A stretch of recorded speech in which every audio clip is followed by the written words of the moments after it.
J'ai pas de souvenir particulier qui me revient directement. Alors moi, j'ai pas fait mes études à Tours, je les ai faites à Rennes.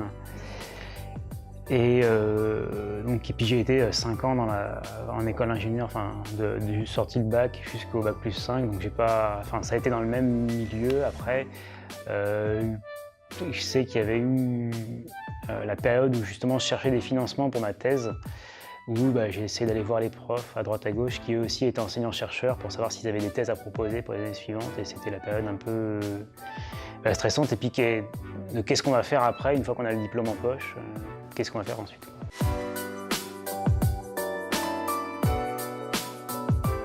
C'est difficile de répondre à ça parce que c'est que la 3e année où je suis enseignant à Tours. J'avais donné des cours quand j'étais en thèse en vacation.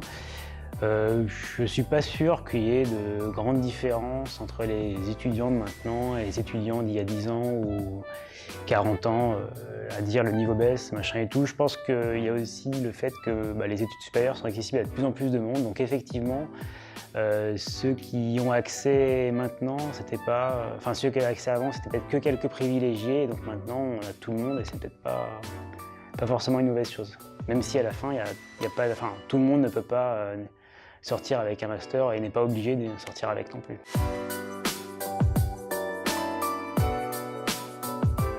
Globalement, c'était l'électronique, c'est dans la voie laquelle c'est ce que j'ai suivi. Après, c'était aussi, elle était dérivée en différentes matières là où j'étais, donc il y avait différentes électroniques, mais c'était les filières que j'ai suivies.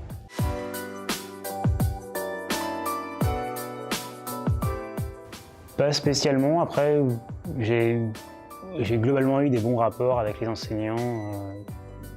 J'étais pas l'emmerdeur du fond de la classe, donc ça passait toujours un peu mieux que pour certains étudiants. Après, il y en a que je revois plus fréquemment parce que maintenant c'est devenu des collègues de recherche. Donc forcément, j'ai des rapports privilégiés avec eux et je me souviens plus d'eux que d'autres dont je n'ai plus de relation avec eux.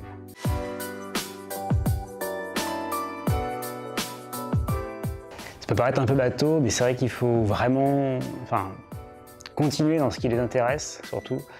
Mais avant ça, il faut savoir faut qu'ils trouvent vraiment, il ou elle, mais trouvent la matière qui les intéresse ou la thématique qui les intéresse, et pas forcément chercher à voir le boulot qui paye le plus derrière, mais peut-être voir aussi le boulot qui sera soit pour lequel éthiquement ou moralement on se sentira à l'aise, qu'on n'ait pas, par exemple, bosser dans l'agroalimentaire ou des trucs comme ça horribles, ou celui qui a les conditions de travail qui sont bonnes et compatibles après avec leur vie de famille ou d'autres choses comme ça.